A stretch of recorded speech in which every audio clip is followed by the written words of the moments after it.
చంటిబాబు ముందు వచ్చాడు. చేసిన తర్వాత అలాగే స్వామి ముందు కూర్చోండి. ఇప్పుడు స్వామి వారి వ్రతకథ ప్రారంభం.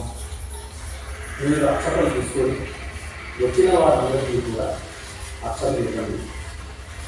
ఇక కథ ప్రారంభించాను. పూర్వం చంద్రవంశానికి చెందిన ధర్మరాజు అనేటువంటి వారు దాయాదుల వల్ల సకల ఐశ్వర్యాన్ని రాజ్యాన్ని కూడుకుని తమ్ములతో పాటు వనవాసం చేసి ఒకనాడు నైమిషారణ్యానికి వెళ్ళారు. అక్కడ సౌనకాది మహర్షులకు పురాణ రహస్యాలను బోధించుకున్న సూత మహాముని దర్శించి, అయ్యా, మేము మా జ్ఞానులచే అన్నీ పోగొట్టుకొని శ్రీరామనవమి శుభాకాంక్షలు జనులందరికీ. అందరికీ ఆ సీతారామచంద్ర దివ్యమైన ఆశీస్సులు ప్రతి కుటుంబానికి ఉండాలని మన చావాచా కర్మణ మీ చెల్లెస వేడుకున్నారండి. అలాగే ఈ సీతారామచంద్ర కళ్యాణం ప్రతి ఒక్కరు కూడా మన గ్రామంలో మన రామాలయం దగ్గర ఇవాళ కళ్యాణం జరుగుతుంది.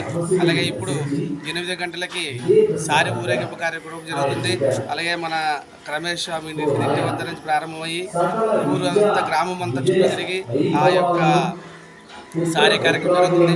అలాగే 11 గంటలకి సీతారామచంద్ర కళ్యాణం జరుగుతుంది. అలాగే ఇవాళ మధ్యాహ్నము 12 గంటల నుంచి అన్నసంతర్పణ కార్యక్రమం జరుగుతుంది. అలాగే సాయంకాలం 6 గంటల నుంచి పల్లకి ఊరేగింపు కూడా జరుగుతుంది.